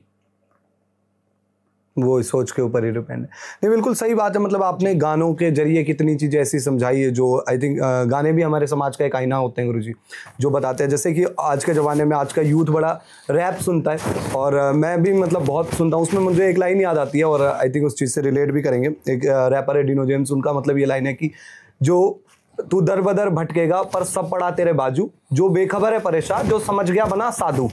तो ये सच्चाई भी है ना कि जिसको ये समझ में आ जाता है साधु। आई थिंक हम लोग वो एक पैमाना बना लेते हैं कि साधु वही है जो अपने परिवार को छोड़कर या फिर किसी जगह जाकर मंदिर में बैठ जाए और उसको इस दुनिया से कोई ना लेना देना हो। पर आज के टाइम में आपको कर्म करते हुए भी भगवान मिल सकते हैं, मोक्ष मिल सकता है। और दूसरा, आपको ये अपने अंदर संतुष्टि लानी पड़ेगी कि जो मेरे आसपास है वो बहुत है, मतलब मुझे जो चाहिए वो हमारे आसपास में ही है, लेकिन हम दर बदर भटकते रहते हैं। तो आपके हिसाब से सही है कि हर इंसान को आज के दौर में संतुष्टि खास तौर पर देखनी चाहिए कि जो मिल गया मेरे नसीब में था, बाकी मिला तो ठीक है, नहीं मिला तो परमात्मा की इच्छा। ये मुझे लगता है कि आपको जो चाहिए, आप जब किसी प्लॉट पर नक्शा काटते हो, नक्शा बनाते हो कि मुझे ऐसे ऐसे ये बनाना है, तो उसकी आप वैसी तैयारी करते हो। एक सूझबूझ वाला इंसान, एक सूझ वाला, एक दिमाग वाला इंसान किसी भी चीज़ की एक प्लानिंग करता है। आपने एक पॉडकास्ट बनाया जी, आपने एक चैनल बनाया, उस चैनल में इस पॉडकास्ट को आप डालेंगे जी। आप जब ये विचार करते हैं कि आज मेरे यहाँ जगत गुरु भगवान आने वाले हैं, तो आप ये भी विचार करते हैं मुझे उनसे कौन सा मटेरियल ले लेना है जो मेरे दर्शकों को काम आएगा। जब आप पूर्व से उसका पूरा निर्धारण कर लेते हैं, वैसा मटेरियल तैयार कर लेते हैं। आपके यहाँ प्रोड्यूसर लोग क्या करते हैं, फुटेज तक पहले से तैयार करके रख लेते हैं, क्या फुटेज डालेंगे, ये प्रश्न होगा, इसका लमसम यही उत्तर आएगा और ये फुटेज इसमें इस्तेमाल होगी। वो पहले से पूरी स्टोरी बोर्ड बनाकर तैयार कर देते हैं। जीवन ऐसे ही चलता है। आपको जो चाहिए, ये बिल्कुल सही नहीं है कि जो मिल गया, जो प्राप्त है वो पर्याप्त, इसलिए सोचना चाहिए क्योंकि आगे के लिए प्रयास करेंगे। जो भी मिला अभी आनंद लें, फिर आगे बढ़ करके फिर और सोचेंगे। सब मिलाकर कम शब्दों में एक ही बात कही जा सकती है, आपको जो चाहिए, जितना चाहिए, जिस प्रकार चाहिए, उसके लिए खुद को तैयार कीजिए। कैसे तैयार करना होता है? जब आप जिम में प्रथम बार जाते तो पहली बार एक बंदा कितना वेट उठा सकता है? वेरी फर्स्ट बिल्कुल कम कर उठाता है, 2-4 kilo, 5 2 kilo, 2.5 kilo, 5 kilo, 4 kilo, मुश्किल से हाईएस्ट 5 हो गया। हाईएस्ट 5 हो गया। प्रयास करते करते कुछ दिनों बाद कितना उठा सकता है? लिमिट नहीं, वो 10 किलो, 12, 20, 15 बढ़ता जाएगा, 20, 25। तो उस बीच में उसने कोई इंजेक्शन लिया, कोई इंजेक्ट किया, बॉडी में कहीं और से ताकत लाकर के डाला, क्या किया क्या उसने ऐसा करने के लिए? 5 से 15-25 तक की यात्रा कैसे संभव हुई? 2 चीज़ों से, या तो टाइम लगेगा उसके अंदर, आपको उस चीज़ के लिए आपकी बॉडी में ताकत धीरे धीरे बढ़ेगी। 5 से आप 7.5 उठाएंगे, 7.5 से 10 उठाएंगे। आपने अभ्यास किया, निरंतर आप उस प्रयास में लगे रहे, क्योंकि आपका टारगेट आगे बढ़ने का। आपने दिमाग में ठान रखा है कि बगल वाला 15 उठाता, मुझे उधर जाना है। आप जब कोई चीज का टारगेट बनाते हैं, छोटे छोटे बेबी स्टेप्स, आपने सोचा कि मुझे 1 साल के अंदर 1 मिलियन कंप्लीट करना है। 1 मिलियन में 10 लाख होते हैं, साल में 12 महीने हैं, तो आप उस 10 लाख को 12 महीने में काटोगे। फिर 1 महीने में 30 दिन होते हैं, फिर आप उसको 30 दिन में काटोगे। फिर 1 दिन में 24 घंटे होते हैं, फिर आप उसमें काटोगे। फिर 1-1 सेकंड, मिनट में काटोगे। भैया मुझे इस हर सेकंड में इतने लोग चाहिए, बिल्कुल आप उस तरफ प्रयास करोगे। तो वो छोटे कट्स आप बनाते ही तब हो। आप कब बनाओगे ये सब? जब आप सच में काम करने वाले व्यक्ति हो। अन्यथा क्या होएगा? दूसरा तरीका असफलता वाला, 1 साल में 1 मिलियन चाहिए। बगल वाला बोला 1 मिलियन तो हो ही जाएगा, लोगों के 50-50 मिलियन हो गए, हमारे 1 मिलियन क्यों नहीं होंगे? तीसरा बोला हो ही जाते हैं, कुछ इतना मुश्किल नहीं है। फिर तीसरे ने कहा 1 मिलियन में होते ही कितने, 10 लाख तो चाहिए केवल। अब पूरे दिन में सिर्फ ख्याली पुलाव पकाया, काम तो कुछ नहीं किया।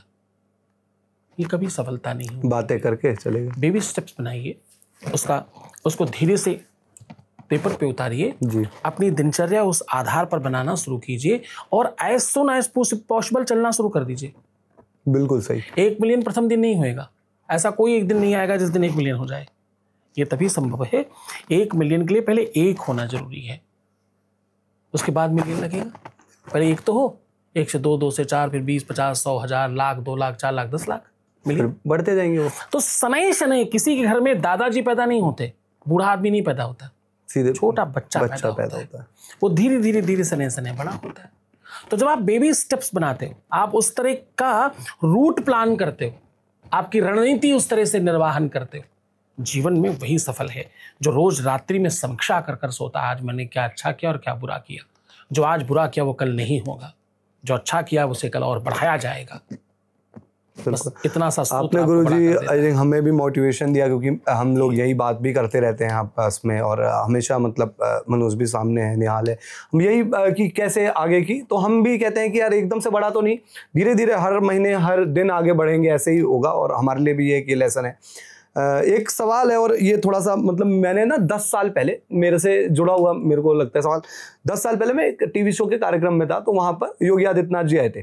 तो उस दौरान वो यूपी के सीएम नहीं थे, लेकिन उनसे बातचीत करने का मौका मिला, तो उनसे सवाल पूछा।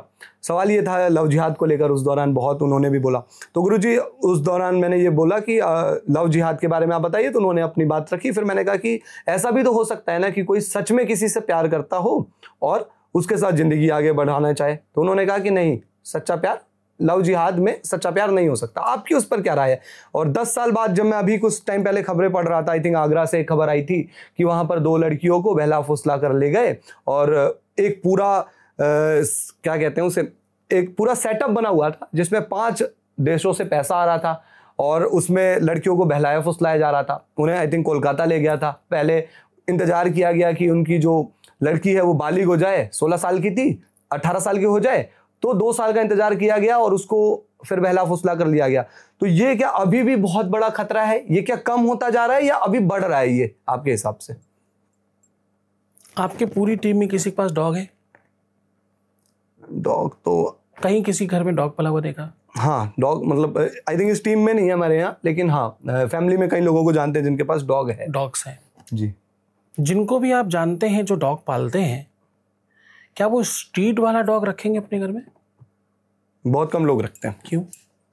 उनको लगता है कि ये तो आवारा कुत्ते को घर में लाकर क्या करेंगे, एक ऐसा कुत्ता लाते हैं ना जो थोड़ा सा उसको सलीके से, जो आज के टाइम में है कि सलीके से उसको रखा जाए। जैसे बहुत वैरायटी ब्रीड्स आती है, इतना मेरे को एग्जैक्टली आइडिया नहीं, जैसे हस्की करके एक डॉग्स हो गया उसको ले आए, बुलडॉग कोई ले आता है, अलग अलग ब्रीड के डॉग लाना पसंद करते हैं मेरे को लगता है जो आजकल। ब्रीड्स किसको कहते हैं?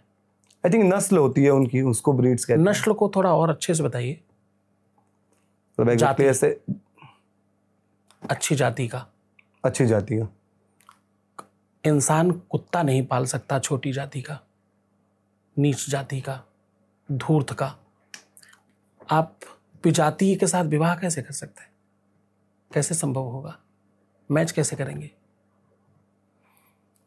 कभी भी मुस्लिम और जितने भी आपके इस्लाम जैसी चीज को मानने वाले लोग हैं, इनके साथ ब्याह करना, वो जो स्ट्रीट डॉग है ना, उसका उदाहरण देना बहुत सामान्य बात है। वो तो बेचारा फिर भी बहुत अच्छा है, उसे तो आप रोटी दें तो आपको पहचान जाएगा। इनके तो स्वाभाविक तौर पर, इनके चाल चलन के आधार पर, इनके संरक्षण और इनके संवर्धन और इनके पालन पोषण के आधार पर इनको जो बना दिया गया, वो ये चलते फिरते एक ऐसी गंदी मशीन बन गए हैं ये लोग, जिनको सिर्फ एक ही बात आती है, काटना, मारना, और कुछ नहीं सिखाया जाता है इनको। एक इस धर्म में पैदा हुआ व्यक्ति जब बचपन में पैदा होता है, सबसे पहले खतना होता है, काट दिया गया। फिर बकरीद में काटा गया, बकरी काटी गई। फिर मुहर्रम में खुद को काटा गया, हाय हुसैन हम न थे। वो रॉड पीट रहे हैं, कांच के ऊपर चल रहे हैं, लोहे की तलवारें इधर उधर कर रहे हैं, अपने सीनों को काट रहे हैं, अपने इसको काट रहे हैं, ये काट रहे हैं, वो काट रहे हैं, जांग काट रहे हैं, हाथ पैर काट रहे हैं, और न जाने क्या क्या। और खुद को पीट तो हर कोई रहा, हाय हुसैन हम न थे, हाय हुसैन हम न थे, हम नहीं थे, मतलब हम होते तो क्या होता, आज तो हो ना। परंतु उनको ये सिखाया क्या गया बचपन से, रक्त बहाओ, चाहे खुद का चाहे किसी और का। जो चीज आप बारंबार देख रहे हो, बार बार आप देखने को पाते हो, वो आपके स्वभाव में आ जाता है, आपके व्यक्तित्व में आ जाता है। आपको जानकर एक और बात अच्छी लगेगी, जब इनके यहाँ बकरीद होती है, वो बकरी को, उस जीव को, बेचारे को रगड़ के, तड़पा के, धीरे धीरे रगड़ रगड़ के काटते हैं, सने शने धीरे धीरे रगड़ रहे हैं, और तड़प रहा है, चिल्ला रहा मैं, और काट रहे हैं धीरे धीरे। आपको बताइए, एकांत में नहीं करते हैं ऐसा काम, घर के आंगन में होता है। घर के सारे लोग खड़े होकर देखेंगे। उस खड़े होकर देखने वाले लोगों में लड़कियां, महिलाएं, छोटे बच्चे और घर के सारे सदस्य होने चाहिए। ये कहते कुर्बानी देखनी चाहिए। तो क्या दिखा रहे हो आप बच्चों को? मतलब ये दिखा रहे हैं, जीव को तड़पा कर मारना दिखा रहे हो बार बार। और जिन महामूर्खों को अब ये लगने लगा हो कि ऐसा देखने से क्या होगा, तो मैं उनको बताऊं कि टेलीविज़न में जब तुम कोई दुखी होने का सीन देखते हो तो रोने क्यों लगते हो, हंसने का सीन देखते हो तो हंसने क्यों लगते हो, कोई कामातुर होने वाला सीन देखकर आप कामातुर कैसे हो जाते हो? तो जब केवल आपको मालूम है कि सामने वाला नौटंकी कर रहा है, नाटक कर रहा है, 100% ड्रामा कर रहा है, तब भी आपके ऊपर प्रभाव पड़ता है। जहाँ सत्य में काटा जा रहा है, आप पर प्रभाव पड़ेगा कैसे नहीं? आप नग्न आँखों से देख रहे हैं, कोई बीच में मिरर नहीं है, कोई ड्रामा नहीं हो रहा, उस तरफ सत्य में काटा जा रहा है, रियल में कटिंग हो रही है सब कुछ। आप वो सब देख देख के आपके जीवन में प्रभाव नहीं पड़ा होगा? आप क्रूर नहीं हुए होंगे क्या? ऐसे कैसे संभव है? ऐसे कैसे हो सकता है? और जो भी ये कहता हो ऐसा हो सकता है, तो फिर ये दुनिया भर में जितने फालतू की चीज़ें हैं उसको देखने पर इतना तकलीफ क्यों है? सार्वजनिक देखो अपने घर वालों के साथ बैठकर। क्या तकलीफ है? तो गुरुजी, हिंदू लड़का कर सकता है फिर इस हिसाब से मुस्लिम लड़की से शादी? क्योंकि मैंने लव जिहाद वाला मुद्दा इसलिए पूछा था क्योंकि कहा जाता है कि धर्म चेंज करवाने का, जो कि इस्लाम में आप मतलब हम सुनते हैं कि उनका प्रचलन ऐसा है कि धर्म चेंज हो जाएगा तभी शादी हो सकती है। तो आपके हिसाब से कोई हिंदू लड़का मुस्लिम लड़की से शादी कर सकता है, वो ठीक है? ये ठीक नहीं, ये तो महापुण्य का काम है। आप किसी को जेल से, किसी को नर्क से, किसी को कीचड़ से निकाल कर बाहर ले आओ, किसी को आतताई अव्यवस्था से बाहर निकाल कर ले आओ, कोई आग में जल रहा उसे बचा ले जाओ, तो ये तो महापुण्य है, ये तो सत्कर्म है, ये तो करना ही चाहिए, ये तो बहुत अच्छा हो जाएगा। एक तरफ वो है जहाँ पर बहुत अनैतिकता है। मुस्लिमों में स्त्रियों का जीवन क्या है? नरक से बदतर है। वहाँ क्या जीवन है? वहाँ तो अब आप एक बात बहुत अच्छी समझना, 2 सेकंड में आपको बड़ी बढ़िया बात समझ में आ जाएगी। आपके यहाँ स्वर्ग में जाने के लिए क्या करना पड़ता है? हिंदू धर्म में आपको स्वर्ग में जाने के लिए अच्छे कर्म करने होते हैं, पूजा पाठ करनी होती है, सम्मान करना होता है। जैसे कि हिंदू धर्म की मेरे को बड़ी पर्सनली एक अच्छी चीज़ लगती है, अच्छी से मेरे दादाजी थे, मैं बचपन से उनके साथ रामायण रखी होती थी तो पढ़ता रहता था। तो उन्होंने मुझे बचपन में एक चीज़ बोली थी कि रामायण तो पढ़ते रहना, लेकिन जब आप किसी पेड़ को देखोगे तो उसको भी प्रणाम करना, जब किसी जानवर को देखोगे तो उसको भी प्रणाम करोगे तो स्वर्ग जाओगे। हाँ, तो ये कहा जाता था कि इज्जत करना। जाके क्या मिलेगा? स्वर्ग में आपके लिए सारी आप भगवान के पास होगे, खास तौर पर मतलब भगवान की सेवा करोगे, भगवान की सेवा करोगे, भगवान के कार्य में आप लग जाओगे, आप उनके पार्षद बन जाओगे, आप उनके काम में लग जाओगे, आप अच्छे काम। मेरे को इसमें लेकिन दूसरा मेरा पॉइंट ये आ जाता है गुरुजी की स्वर्ग में जाना ये होगा कि आपको दुख नहीं मिलेगा। मेन चीज, आप नर्क में नहीं जाओगे, की बात है, आप स्वर्ग में जाओगे, भगवान के काम करोगे, भगवान के पार्षद बनोगे और अच्छे कर्म करने वाले लोगों में आप गिने जाओगे, यही ना। अब आप दूसरी तरफ चले जाओ। यहाँ क्या है? आपको अगर जन्नत जाना है तो आप पहले दुष्कर्म करो, धूर्तता करो, लोगों को काटो, मारो, बम से उड़ा दो, खुद को जाके बम से उड़ा दो काफिरों के बीच में जाके। काफिर कौन? जो हिंदू धर्म के लोग। और वहां जाके क्या मिलेगा? यहाँ तो आपने 2-4-10 शादियां करी रखी हैं, वहां पे 72, वहां आपको 72 स्त्रियां सुंदर सुशील मिलेंगी, यानी कुकर्म करने की व्यवस्था मिलेगी स्वर्ग में। कुकर्म से ही कुकर्म का रास्ता सार्थक होएगा। ऐसा धर्म है। ऐसे धर्म से किसी को कोई बचा लाए, बाप रे, वो तो जीवन भर आरती उतारेगी। वो आप क्या देखो, वो कौन एक आ गई है गाजियाबाद रहती, क्या नाम उसका, पाकिस्तान से भाग के आई, सीमा हैदर। सीमा, अब हैदर कहाँ बची? अब तो सीमा ही बची है, अब कहाँ हैदर है? अब वो सीमा है भी नहीं और दर भी नहीं। उसने उस दर को भी छोड़ दिया और दर अब है भी नहीं, जो था अब है नहीं, तो ना है ना दर है, दोनों खत्म हो गया उसका। तो इन शॉर्ट, आप कुकर्म से कुकर्म की यात्रा का धर्म करते हैं इसको। यहां भी आप 10-12-15 शादियां करो, 10-12-15 महिलाओं को, बेटियों को, बच्चियों को, बेचारियों को सत्यानाश करो, और उसके बाद ऊपर भी जा करके यही कुकर्म करना है। वहां 10-12 नहीं चाहिए, वहां 72 चाहिए। मतलब कुकर्मी ही रहोगे मरने के बाद भी, इधर भी नहीं छुटना, उधर भी यही सब करना है। तो ऐसे धूर्त मानसिकता के धर्म को आप कैसे अच्छा मानते हो? वहां से तो किसी को बचा लाओ, किसी को सुरक्षित कर लाओ, ये तो ये बड़ा धर्म है। ये आपके साथ बस गुरुजी देखो, बहुत अच्छी अच्छी चीज़ें आपने बताई और आपने अपना मत रखा। आखिरी 2 सवाल मेरे, क्योंकि और थोड़ा राजनीति से जुड़े। पहला ये योगी आदित्यनाथ जी के बारे में आप बात करते हैं, मैंने सुना है, और उसके हिसाब से आपको उनका कार्यकाल अभी तक कैसा लगा? दूसरा, इलेक्शन, अगले चुनाव जब आएंगे, क्या आपको लगता है कि फिर से एक बार योगी आदित्यनाथ जी ही सीएम बनने जा रहे हैं और बीजेपी की सरकार आने वाली है यूपी में? देखो, आप सबसे पहले तो ये समझो कि हमेशा कोई प्रतिद्वंदी चाहिए सामने। अगर आज आपके यहाँ फाइट में WWEF क्या होता है, उसमें खाली एक पहलवान है, उसके सामने आपके गली का एक नया छोरा लड़ने जा रहा है, तो आपसे कोई पूछे कि कौन जीतेगा, तो आपको हंसना आएगा। कौन जीतेगा? खाली ही जीतेगा, और कौन जीतेगा? उसमें कोई संदेह है क्या? तो योगी आदित्यनाथ महंत हैं, संत हैं, पराक्रमी हैं, त्यागी हैं, तपस्वी हैं, और विश्व के एकमात्र उस सीट के अधिकारी हैं, जिनका अपना कुछ नहीं चाहिए, जिनको अपने लिए कुछ भी नहीं चाहिए, जो चाहिए वो आपके लिए चाहिए, जो उनके पास है वो सब तुम्हारा है। तो उनके आगे कोई प्रतिद्वंदी नहीं है सामने, उनके आगे लड़ने वाला मतलब आप ऐसे समझो बेमौत मरने वाला इंसान होगा, जिसको जमानत जब्त करना करानी हो, अपनी सत्यानाश करानी, उनके सामने खड़े होकर लड़ जाए। वो जब तक जीवित रहेंगे आगे 10, 20, 25, 50 साल तक वो नहीं हारेंगे। तो आप ये तो 100% सुनिश्चित रख लीजिए कि इस प्रकार का साधु और चाहिए क्या राजनायक में। आप एक राष्ट्र के नायक में, राज्य के नायक में क्या मांगते हैं? यही तो चाहिए कि वो अपने लिए न सोचे, हमारे लिए सोचे। राजा कैसा चाहिए? जो हमारी प्रजा के लिए सोचे। दैहिक दैविक भौतिक तापा राम राज्य का हूं नहीं व्यापा। न शारीरिक न मानसिक न आर्थिक कोई संकट ही नहीं है इस राज्य में। इस राज्य में वैसा होने लग गया।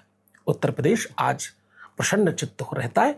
आज उत्तर प्रदेश में आप सांझ को निकल सकते हो, आप सांझ का आनंद ले सकते हो। अन्यथा शाम होते लगता है यार उधर मत जाना, पता चला साइकिल ही छुड़वा लिया। तो एक साइकिल चलाने वाला भी, मोटरसाइकिल चलाने वाला भी जा नहीं सकता सांझ को। क्यों? कोई छुड़ा लेगा, कोई खा लेगा, कोई कट्टा बंदूक दिखाकर छीन लेगा। बेटियां सुरक्षित नहीं थी। आज आप 10 बजे 11 बजे 12 बजे आनंद से घूमिए, क्या मजाल है, कोई आंख भी उठाकर देख ले। शासक चाहिए ऐसा, एक हाथ में माला एक हाथ में भाला कहते हैं उनके हाथ। गुरुजी लेकिन लोकसभा में तो मतलब समाजवादी पार्टी का अखिलेश जी का अच्छा रोल रहा, उन्होंने अच्छा काम किया, तो उनको तो बड़ी उम्मीदें हैं कि हम इस बार कर लेंगे, विधानसभा में आगे और फिर से एक बार मतलब 10 साल बाद हमारी सरकार बन सकती है। तो उनके लिए आप क्या कहेंगे? उम्मीद पर दुनिया कायम है, उनको प्रयास करते रहना चाहिए। उनके लिए भी मेरा आशीर्वाद है। उनको कभी कभी गलती से भी आप कुछ अच्छे काम कर जाते हो, कभी कभी सामान्य व्यक्ति भी असामान्य प्रदर्शन कर जाता है, कभी कभी आप किसी को जीतने भी देते हो, तो ठीक है, उनको प्रयास अपने करने चाहिए। मेरे प्रति उनका भी अच्छा भाव है, मैं चाहता हूँ वो भी प्रयास करें, क्योंकि प्रयास जब तक नहीं होगा, एक मार्केट में जब तक कई दुकानें न खुलें तब तक अच्छी दुकान का स्वाद नहीं पता चलता। जब तक आपके पास कोई ऑप्शंस नहीं होते तक आप पता नहीं चलता कि अच्छी चीज का अनुमान नहीं लगा पाते। तो उनको लड़ना तो चाहिए, प्रयास तो करनी, वो प्रयास तो अपना करेंगे अपना नहीं करना ही चाहिए, करना ही चाहिए। उनको 100% प्रयास करना चाहिए। यद्यपि ये सुनिश्चित है कि माननीय योगी आदित्यनाथ जी ही मुख्यमंत्री बनेंगे, लेकिन प्रयास कोई क्यों न करे, अपोजिशन में रहे। हाँ मतलब ठीक है कोई। लेकिन इस बीच जो गुरुजी उनके वीडियो आ जाते हैं, जैसे अनिरुद्धाचार्य जी के साथ एक वीडियो आ गया था जिसमें वो बात करते हैं और फिर अचानक से कहते हैं कि शूद्र को बीच में मत लाना, जबकि आई थिंक अनिरुद्धाचार्य जी ने तो ऐसा कहीं बोला भी नहीं था। तो उस तरह की चीजें आपके हिसाब से शोभा देती है? इस तरह की चीजों में घुसना चाहिए? देखो, इन लोगों को आदत है अपना प्रचार करवाने की, किसी न किसी बहाने से माध्यम से कुछ ऐसा करते हैं जिससे वायरल हो जाए। अब क्योंकि जनता अपने पास तो है नहीं, तो किसी का ही कोई उसकी प्रसिद्धि लाभ में परिवर्तित कर ली जाए किसी तरह से, ये सब चालाकी और चातुर्यता और मूर्खता का प्रदर्शन है। मुझे लगता है वो जिस पद पर हैं, जितनी एक बड़ी पार्टी के शीर्ष पद पर हैं, उनको ये शोभा नहीं देता। उनको कुछ हिंदू लोग भी पसंद करते होंगे पहले, पर इस तरह के आचरणों से उनका ये ग्राफ गिरेगा। मुझे लगता है कि मैं उनको ये परामर्श देता हूँ, जगत गुरु होने के नाते मैं उनको आशीर्वाद देता हूँ, उनको ये आदेश भी देता हूँ कि इस प्रकार का काम नहीं करें, क्योंकि इस प्रकार के काम करने से उनका बहुत हराश हो रहा है, उनका बहुत ग्राफ गिर रहा है। अगली बार मुझे लगता है बड़ा नुकसान होगा उनको इसमें, 2027 में। अभी भी संभल जाएं, क्योंकि सब जगह कुछ बोलो पर उसके लिए मत बोलो जो सब तरफ सुनता है। बिनु पग चले सुने बिनु काना, को विधि कर्म करे विधि नाना, वो परमात्मा उतना ताकतवर है। परमात्मा के बच्चों के लिए अगर तुमने कुछ बोलना शुरू किया तो नुकसान हो सकता है, तो सावधान रहना चाहिए। मैं सावधान करता हूँ और मुझे लगता है कि वो इस बात को समझेंगे और अगली बार ऐसा कुछ बोलने के पहले 1000 बार सोचेंगे। गुरुजी, आपने अपना बहुत मतलब कीमती समय दिया, पर मेरे को तो यही लग रहा है कि सवाल बहुत है और आपके जो जवाब हमें बहुत कुछ सिखा भी रहे हैं। बस एक चीज़ मेरे अभी दिमाग में आई लास्ट, और आपको पता है जैसे कि हम गेम चेंजर्स, हमारा एक स्पोर्ट्स पे भी हम लगातार बात करते रहते हैं, और ये चीज़ हमें बड़ी ख़राब लगती है। इंडिया पाकिस्तान मैच, और यही आखिरी सवाल मैं इस पॉडकास्ट में आपसे पूछना चाहूँगा, जो चीज़ें पाकिस्तान ने की, जो पहलगाम में हुआ और जो हमारे उनके साथ वॉर हुई, आपको लगता है कि जो एशिया कप का स्केड्यूल आ गया है कि इंडिया पाकिस्तान खेलेंगे, आपके हिसाब से इंडिया पाकिस्तान के बीच मैच होना चाहिए? नहीं, बिल्कुल नहीं होना चाहिए। ऐसे किसी भी व्यक्ति के साथ कोई संबंध नहीं रखना चाहिए जिसकी नियति, जिसकी नीयत और जिसके आचरण और जिसके चरित्र में दोहरापन हो। दोहरे व्यवहार और दोहरे आचरण वाले व्यक्ति के साथ किसी भी प्रकार का संवाद, किसी भी प्रकार का काम और किसी भी प्रकार का व्यवहार रखने से आपका ह्रास होता है और आपका नुकसान होता है। ये वो दो मुँहे सांप हैं जिनका नहीं पता वो कब किस मुंह से सांस लेंगे और कब किस मुंह से आपको डस लेंगे। तो ये इन लोगों के साथ तो किसी भी प्रकार का संवाद रखना हंते को हनी और पाप दोष ना गिनिए। मुझे तो लगता है जो सिंदूर जैसे दिव्य आवाहन और यज्ञ हैं, इस तरह के यज्ञ होते रहने चाहिए निरंतर के लिए। हाँ, बहुत बहुत आभार आपका गुरुजी, जो आपने हमें इतना समय दिया और मतलब ऑलमोस्ट यहाँ पर पॉजिटिविटी इतनी आई आपके आने से, हम लोग आपसे बहुत कुछ सीख भी रहे हैं यहाँ पर। और उम्मीद यही करूँगा कि आप आइएगा हमारे ऑफिस में और लगातार मतलब आप हमें आशीर्वाद देते रहिएगा। तो एक बार फिर से हम मेरी तरफ से, पूरी टीम की तरफ से आपका बहुत बहुत बहुत शुक्रिया जो आपने अपना इतना कीमती समय निकाला। आपको और आपके तमाम दर्शकों को बहुत आशीर्वाद। सर्वे भवन्तु सुखिनः, सर्वे सन्तु निरामयाः, सर्वे भद्राणि पश्यन्तु, मा कश्चित् दुःख भाग् भवेत्। आप सबकी मनोरथ, सबकी इच्छाओं की पूर्ति हो। जय जय श्री सीताराम। और लास्ट में एक चीज़ बस यही कहना चाहूँगा कि हम डिस्क्रिप्शन में गुरुजी का जो चैनल है उसका भी लिंक डाल देते हैं। आप वहाँ पर जाकर गुरुजी के मतलब आप उनके बारे में सुन सकते हैं, देख सकते हैं। बहुत ऐसी चीज़ें आपको पता चलेगी जिससे कि आपको बहुत कुछ ज़िंदगी में सीखने को मिलेगा। धन्यवाद सो मच।